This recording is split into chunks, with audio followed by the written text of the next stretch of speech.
World news के sponsor हैं स्वागत, अदरक, लहसुन और मसाले 100% प्योर एंड हाइजीनिक। अस्सलाम वालेकुम, आदाब। मैं हूं खलील फरहाद। शुरू करते हैं वर्ल्ड न्यूज हेडलाइंस के साथ। सऊदी अरब के शाह सलमान बिन अब्दुल अजीज ने 29 रबीउल अव्वल को पूरे मुल्क में नमाज इस्तिस्का अदा करने की ताकीद की। कहा, तौबा व इस्तिग़फ़ार, ज़िक्र व अस्कार, सदक़ात व खैरात करने से अल्लाह की रहमत के खुल जाते हैं दरवाजे। दुनिया भर में आधा करोड़ यानी 50 लाख से ज्यादा अफराद की कोरोना वायरस ने ले ली जान। अमेरिका पहले, ब्राजील दूसरे और भारत बना तीसरा सबसे ज्यादा मुतासर मुल्क।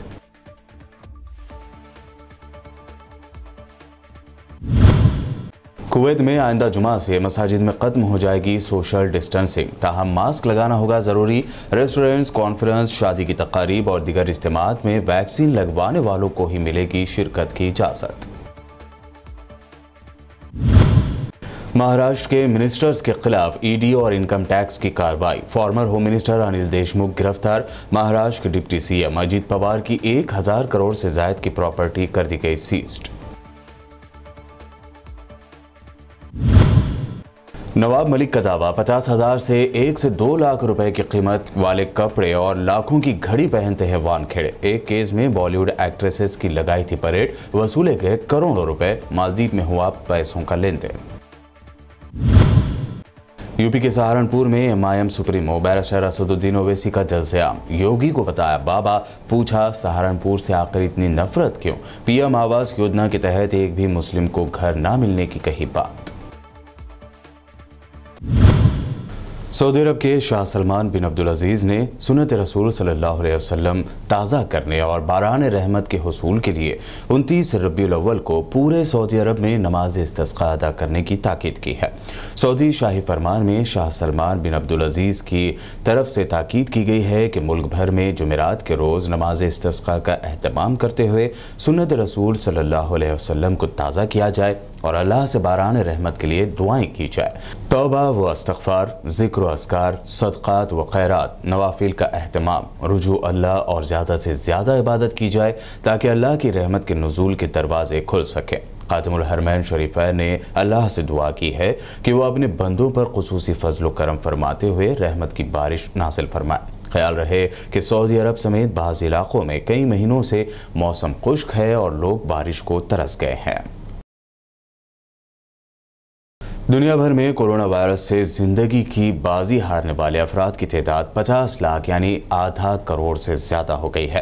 अमेरिका की जॉन्स हॉपकिंस यूनिवर्सिटी के कोरोना वायरस रिसोर्स सेंटर के आदाद शुमार के मुताबिक दुनिया भर में कोरोना वायरस से मुतासर अफराद की तादाद 24 करोड़ 66 लाख से ज़ायद हो चुकी है और इस वायरस से अब तक हलाक होने वालों की तादाद निसफ करोड़ यानी 50 लाख का हिस्सा भी अबूर कर चुकी है। आदाद शुमार के मुताबिक दुनिया में सबसे ज़्यादा कोरोना केसेस और अमवात अमेरिका में रिपोर्ट हुई, जहां अब तक 4 करोड़ 59 लाख 70 हज़ार से ज्यादा अफराद मुतासिर और 7 लाख 45 हज़ार से ज्यादा इंतकाल कर चुके हैं। केसेस के एतबार से मुतासरा मुल्कों की फहरिस्त में दूसरा नंबर भारत का है, जहां मजमूई मुतासरीन की तादाद अब तक 3 करोड़ 42 लाख 85 हज़ार से जायद है।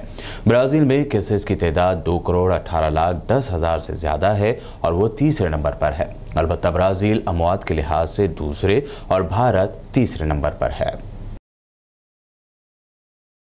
अरब मुल्क कुवैत में public authority for man power ने सेक्टर्स और उनसे मुताल्लिक़ मैनेजमेंट के लिए एक नोटिफिकेशन जारी करते हुए बताया है कि अब कुवैत में दाखिलों के वीज़ों और वर्क परमिट्स को अथॉरिटी की वेबसाइट के जरिए दोबारा जारी किया जाएगा। नोटिफिकेशन के मुताबिक बैरून मुल्क से आने वाले वर्कर्स के लिए कोरोना की उन वैक्सीन का लगा हुआ होना लाजिम है जिनको कुवैत ने सरकारी तौर पर मंजूर किया हो।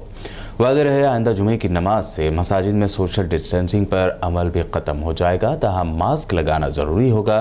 खुले मकामात पर मास्क ना लगाने की इजाज़त देने का फैसला किया गया है, जबकि तमाम बंद मकामात पर मास्क लगाने की पाबंदी पर अमल करना होगा। रेस्टोरेंट्स और कहवा खानों में फासले से बैठने का एहतमाम लाजिम होगा। कॉन्फ्रेंस, शादी की तकरीबात और दीगर समाजी इज्तिमात में सिर्फ उन लोगों को शिरकत की इजाज़त होगी जो कोरोना वैक्सीन लगवा चुके हैं। इस दौरान मास्क लगाने की पाबंदी लाजिम होगी। फ़लस्तीनी महकमे औक़ाफ़ की तरफ से जारी एक रिपोर्ट में कहा गया है कि गुज़िश्ता महीने अक्टूबर में इस्राएली पुलिस की फुल प्रूफ सिक्योरिटी में मस्जिद अक़सा में घुसकर मुसलमानों के क़िबले अव्वल की बेहुरमती का सिलसिला जारी रहा। रिपोर्ट के मुताबिक अक्टूबर में यहूदी आबादकारों ने 22 बार धावे बोले। फ़लस्तीनी महकमे औक़ाफ़ की तरफ से जारी बयान में तफसील से बताया गया है कि अक्टूबर को 22 यहूदी आबादकारों, इजरायली तलबा और इंटेलिजेंस अहलकारों समेत दर्जनों इंतहा पसंदों ने क़िबले अव्वल में घुसकर इश्तियाल अंगेज चक्कर लगाए। यहूदी आबादकार मराकशी दरवाजे के रास्ते मस्जिद अक़सा के सहन में दाखिल हुए। इस मौके पर इंतहा पसंद यहूदी शरपसंदों को मज़ऊमा हैकल सुलेमानी के बारे में मजहबी ब्रीफिंग भी दी गई। रिपोर्ट में कहा गया है कि फ़लस्तीनी तारीख में पहली बार किसी इसराइली अदालत ने यहूदी आबादकारों को क़िबले अव्वल पर धावे बोलने और वहाँ पर खामोश इबादत की इजाज़त थी। यहूदी आबादकारों को क़िबले अव्वल पर धावों के लिए फुल प्रूफ सिक्योरिटी फराहम की जाती है, जबकि फ़लस्तीनियों को क़िबले अव्वल में नमाज की अदायगी से रोकने के लिए ताकत के इस्तेमाल समेत तरह तरह के हरबे इस्तेमाल किए जाते हैं। रिपोर्ट में यह भी कहा गया है कि अक्टूबर के महीने में यहूदी आबादकारों और काबिज़ इंतज़ामिया की जानिब से तारीख़ी शहर अल खलील में मस्जिद इब्राहिम में 52 बार अज़ान देने और फ़लस्तीनी मुसलमानों को नमाज की अदायगी से रोका गया। साबिक़ अमेरिकी सदर डोनाल्ड ट्रंप ने बरसों से राज में रखे जाने वाले सच से पर्दा उठाते हुए इंकशाफ किया कि माजी में अमेरिकी कांग्रेस पर इसराइल का कंट्रोल रहता था। ज़राए के मुताबिक साबिक़ अमेरिकी सदर ट्रंप ने कहा है कि 10 से 15 साल पहले तक अमेरिकी कांग्रेस पर इसराइल का कंट्रोल था, ताहम अब ऐसा नहीं है। ट्रंप ने यह बयान ऐसे में दिया है कि उनके दौरे हुकूमत में इसराइल नवाजी अपने इंतहा को पहुंच चुकी थी और इसराइल की हर सतह पर हिमायत की जा रही थी। ट्रंप ने अपने दौरे हुकूमत में इसराइलियों को खुश करने के लिए मकबूजा जोलान पर इसराइल के कब्जे को सरकारी तौर पर तस्लीम किया था। अमेरिकी सिफारतखाने को तेल अवीव से मकबूजा बैतुल मुक़द्दस मुंतकिल किया और इसराइल के उस वक्त के वज़ीर आज़म बिन्यामीन नेतन्याहू के कहने पर ईरान के साथ जोहरी मुआहदे से निकल भी गया था। इस दरमियान इसराइली वज़ीर आज़म नफ्ताली बेनेट ने कहा है कि उनकी आज़ाद फ़लस्तीनी रियासत की किसी सूरत में हिमायत नहीं करेगी। उनका कहना था कि ख़ित्ते में अलग रियासत के क़याम की कोशिशें कामयाब नहीं होंगी। बरतानवी अखबार टाइम्स को दिए गए इंटरव्यू में इसराइली वज़ीर आज़म ने कहा कि ख़ित्ते में इस वक्त कोई लीडर नहीं। एक सवाल के जवाब में उन्होंने कहा कि जॉर्डन और इजिप्ट के साथ अमन का फ़ायदा उन ममालिक की अक़वाम को पहुँचा है और ये ममालिक अमन के सम्राट समेट रहे हैं। ईरान के बारे में पूछे गए एक सवाल के जवाब में बेनेट ने कहा कि उनका मुल्क ईरान के साथ हालत जंग में है। उनका कहना है कि हम ईरान के साथ कोल्ड वॉर में है। उन्होंने खबरदार भी किया कि ईरान का यूरेनियम अफजोदगी की सलाहियत हासिल करना खतरनाक है। अफगानिस्तान में तालिबान की अबूरी हुकूमत ने ऐलान किया है कि पाकिस्तान में अब तक अफगानिस्तान के सिफारत खाने में किसी सियासी नुमाइंदे का इंतखाब यानी सिलेक्शन अमल में नहीं आया है। अफगानिस्तान में तालिबान की अबूरी हुकूमत के तर्जुमान ने कहा कि पाकिस्तान में अफगानिस्तान के सफ़ीर और कौंसिल जनरलों की तैनाती की खबर बिल्कुल गलत और बेबुनियाद है। इससे पहले रॉयटर्स न्यूज़ एजेंसी और पाकिस्तान के बाज़ प्रेस ज़राए ने इस्लामाबाद में अफगानिस्तान के नाज़िमुल उमूर की हैसियत से सरदार मोहम्मद शकीब को तैनात किए जाने की रिपोर्ट दी थी। ये भी बता दें कि अभी तक किसी भी मुल्क ने तालिबान की हुकूमत को तस्लीम नहीं किया है। यहाँ तक कि खुद पाकिस्तान ने भी तालिबान की हुकूमत को तस्लीम करने के बारे में अब तक कोई फैसला नहीं किया है। तालिबान ने दावा किया है कि अहमद मसूद इस वक्त ताजिकिस्तान में मौजूद हैं। तास न्यूज़ एजेंसी के मुताबिक अफगानिस्तान के पंशीर में तालिबान के तर्जुमान कबीर वासिक ने बताया है कि तालिबान मुखालिफ जंगजुओं की क़यादत करने वाले कमांडर अहमद मसूद इस वक्त ताजिकिस्तान में मौजूद हैं। तालिबान के तर्जुमान ने यह भी कहा कि अहमद मसूद वक्तन फ़ौक़तन अफगानिस्तान के साथ सरहद का दौरा करके तालिबान मुखालिफ ग्रुप से मुलाकात कर रहे हैं। याद रहे कि तालिबान के अफगानिस्तान का कंट्रोल संभालने के बाद अहमद शाह मसूद ने पंशीर में रहने वाले तालिबान मुखालिफ जंगजुओं की क़यादत करते हुए तालिबान से सख्त मुकाबला किया था। उनका ख्याल था कि तालिबान अफगानिस्तान के फ्यूचर के लिए बहुत संगीन खतरा है। इंडोनेशिया के मगरबी सूबे शुमाली सुमात्रा में मंगल की अलग-सबा ज़लज़ले के झटके महसूस किए गए। एक मुकामी डिज़ास्टर अफसर का कहना है कि रिएक्टर स्केल पर ज़लज़ले की शिद्दत 6.2 रिकॉर्ड की गई। ज़लज़ले के झटके आज मुकामी वक्त के मुताबिक सुबह 4 बजे महसूस किए गए और इसका मरकज़ ज़िला न्यास बरात से 130 किलोमीटर साउथ वेस्ट में मौजूद था। ज़लज़ले के हल्के झटके वेस्ट सुमात्रा और अकीहा में भी महसूस किए गए। ज़लज़ले से अभी तक किसी किस्म के नुकसान की कोई इतला नहीं है। Metrology and Jio physics agency ने कहा कि ज़लज़ले से सुनामी का कोई खतरा नहीं है। वर्ल्ड न्यूज़ में वक्त हुआ है एक शॉर्ट ब्रेक का। जल्द लौटेंगे और फिर देखेंगे अहम नेशनल न्यूज़।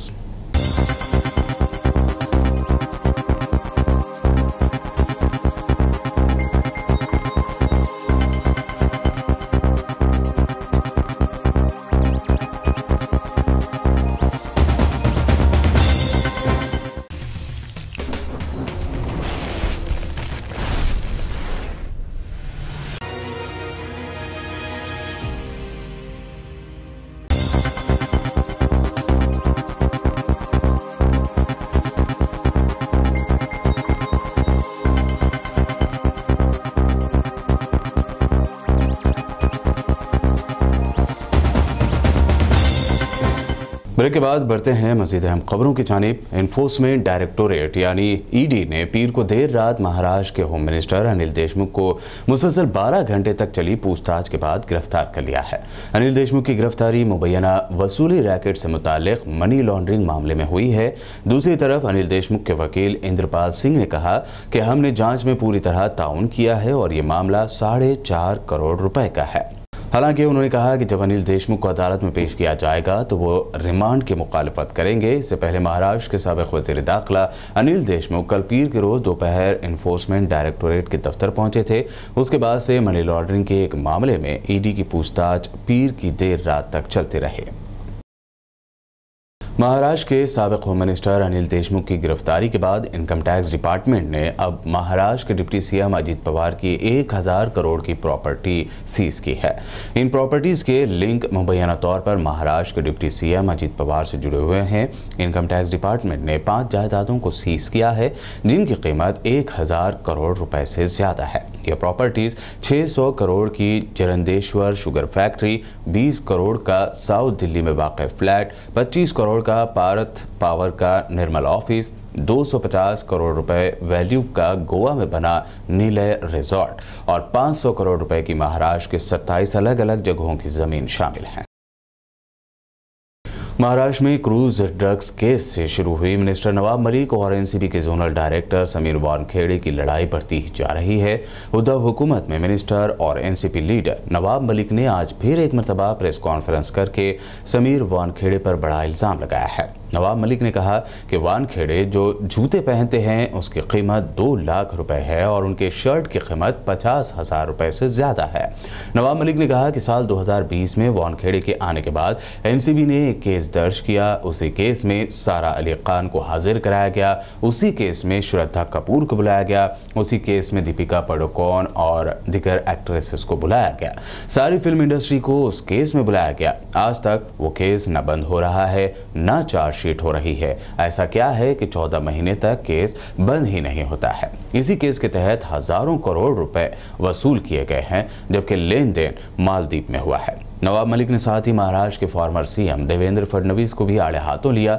उन्होंने फडणवीस से सवाल पूछते हुए कहा कि आपके दौरे इख्तिदार में 4 सीजन होटल में लगातार पार्टियां होती रही थीं। उस पार्टी का ऑर्गेनाइजर कौन है? वो पार्टी में एक टेबल की कीमत 15 लाख रुपए होती थी। रात भर जश्न चलता था। 15 करोड़ रुपए की पार्टी का ऑर्गेनाइज कौन करता था? क्या आपको इसकी जानकारी नहीं थी? फडणवीस को जवाब देना होगा। यूपी इलेक्शन में पार्टी की सरगर्मियों को आगे बढ़ाते हुए MIM supremo barrister Asaduddin Owaisi ने कल सहारनपुर में अवामी जलसे से खिताब करते हुए पीएम मोदी और सीएम योगी से सवाल किया कि आखिर उन्हें सहारनपुर से इतनी नफरत क्यों है। बाबा, आपको सहारनपुर से इतनी नफरत क्यों है बाबा? मेरे अजीज दोस्तों और बुजुर्गों, ये बात हम जब करते हैं तो इनको तकलीफ हो जाती, फिर हमसे बोलते नहीं हो मोदी जी तो सबका साथ सबका विश्वास का क्या बोलते हैं। हम इनसे आपको बता रहा हूं, उत्तर प्रदेश में प्रधानमंत्री आवास योजना ने घर बनाने की स्कीम ग्रामीण में 3 साल में करीब, अगर मैं गलत ना कहूं, मेरा आरटीआई का एप्लीकेशन है, जितने भी घर मंजूर हुए, मैं बाबा से, मोदी से पूछ रहा हूं, मुझे 20 घर दिखाओ जो तुमने मुसलमानों को दिए। 20 घर दिखाओ जो तुमने मुसलमानों को दिए। मंजूर तो कर दिए मगर घर किसी को नहीं मिला। मोदी जी ने क्या कहा था लखनऊ को आकर कि 18 लाख दिए जलाओ, दिए जलाओ। मोदी जी, हमारे घर में भी तो हमको रोशनी चाहिए ना। जो आप अंधेरा पूरे मुल्क में कर रहे हैं हिंदुत्व की आइडियोलॉजी के नाम पर, कौन सी स्कीम में आपने दिया मुसलमानों को, बताओ। हम कह रहे पार्लियामेंट में स्कॉलरशिप डिमांड ड्रिवन करो, उस पर कोई बात नहीं होती। मेरे अजीज दोस्तों और बुजुर्गों, एक लंबी फहरिस्त है नाइंसाफियों की। मेरी आपसे सिर्फ यही गुजारिश है कि मुत्तहिद रहिए, अपनी जमात से वाबस्ता रहिए और अपने हौसलों को बुलंद रखिए। हाँ, योगी आदित्यनाथ सब पर देशद्रोही का मुकदमा लगा देते नहीं, वो क्यों पटाखे फोड़ा, वो क्यों खुशी मनाया? अरे बाबा, देशद्रोही का मुकदमा उसी वक्त लग सकता है जब तशद्दुद होता है। और ये यूपी की हुकूमत मुजफ्फरनगर के फसादात में आजादी के बाद 50,000 मुसलमान अपने घर बार को छोड़ दिए, जिन पर मुकदमे आयद हुए साथियों के ऊपर 1000 मुकदमे कोर्ट में खत्म हो गए। अखिलेश यादव की सरकार थी ना, जब हम कैंपों में सर्दी में कर रहे थे तो अखिलेश यादव सैफई में बंबई से फिल्म स्टारों को बुलाकर नाच गाना देख रहे थे। जब हमको ओढ़ने के लिए रजाई नहीं मिल रही थी तो अखिलेश यादव की सरकार ने बुलडोजर लगा दिए। अब बाबा ने कहा कि जब अखिलेश ने ऐसा किया तो मैं उससे बढ़कर करूंगा, और 70 से ज्यादा मुकदमे योगी आदित्यनाथ की सरकार ने बीजेपी के कायदीन से निकाल दिए, के ऊपर से डाल। मेरे अजीज दोस्तों और बुजुर्गों, यही चंद गुजारिशात मैंने इखलास के साथ आपके सामने रखा है। मैं आपसे गुजारिश भी करूंगा कि मौलाना कलीम सिद्दीकी साहब के लिए भी दुआ करिए। गोवा इलेक्शन को लेकर अरविंद केजरीवाल ने बीजेपी और कांग्रेस के दरमियान खुफिया एग्रीमेंट का इल्जाम लगाया। उन्होंने कहा कि दोनों पार्टियों ने तय कर लिया है कि सरकार बीजेपी बनाएगी और कांग्रेस अपोजिशन में रहेगी। बड़ा इंटरेस्टिंग, अभी प्रमोद सावंत जी ने कहा कि सरकार हमारी बनेगी, ऑपोजिशन कांग्रेस की होगी। दोनों ने बैठ के डिसाइड कर लिया कि हम सरकार बनाएंगे, तुम ऑपोजिशन, तुम्हारे ज्यादा भी आ जाएं तो हमारे पास भेज देना, सरकार हम बनाएंगे, ऑपोजिशन तुम बनाओ। इतना प्यार मोहब्बत दोनों के अंदर कभी नहीं देखा। आम आदमी पार्टी लीडर राघव चड्ढा ने कांग्रेस को चैलेंज करते हुए कहा कि अगर आप आवाम की आंखों में धूल नहीं झोंक रहे हैं तो जिन जिन रियासतों में कांग्रेस की हुकूमत है उन तमाम रियासतों में बिजली सस्ती करके दिखाए। कांग्रेस पार्टी को चुनौती देता हूं, चैलेंज करता हूं कि पूरे हिंदुस्तान में जहां जहां आपकी सरकार चल रही है वहां वहां पर बिजली सस्ती करो।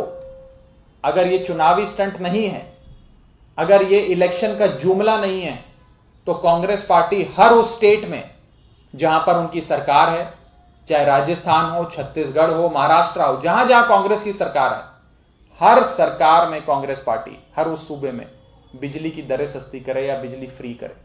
अगर चुनाव आपका मकसद नहीं है, अगर लोगों का वोट खरीदना आपका मकसद नहीं है, लोगों को बेवकूफ बनाना चुनाव से पहले आपका मकसद नहीं है। हमने देखा था पंजाब में पिछले चुनाव में कांग्रेस पार्टी ने कैसे वोट लिए थे। पिछले चुनाव में आपके मुख्यमंत्री पद के उम्मीदवार कैप्टन साहब ने जॉब कार्ड बांटे पंजाब के लोगों को और कहा घर घर नौकरी मैं दूंगा। कैप्टन ने सौं चुकी, घर घर नौकरी पक्की। कसम खाते हैं कैप्टन साहब की हर आदमी को नौकरी देंगे, एक भी नौकरी नहीं मिली।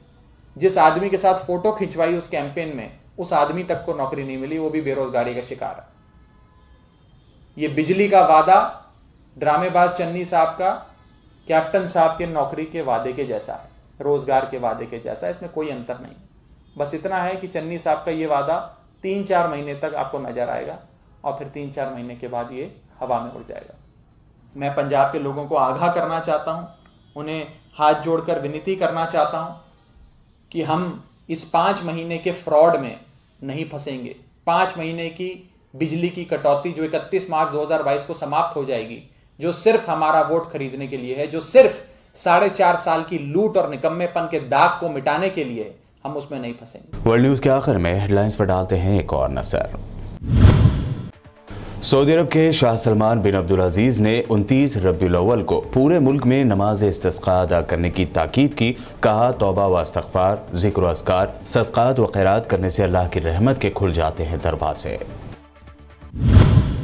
दुनिया भर में आधा करोड़ यानी 50 लाख से ज्यादा अफराद की कोरोना वायरस ने ले ली जान। अमेरिका पहले, ब्राजील दूसरे और भारत बना तीसरा सबसे ज्यादा मुतासर मुल्क।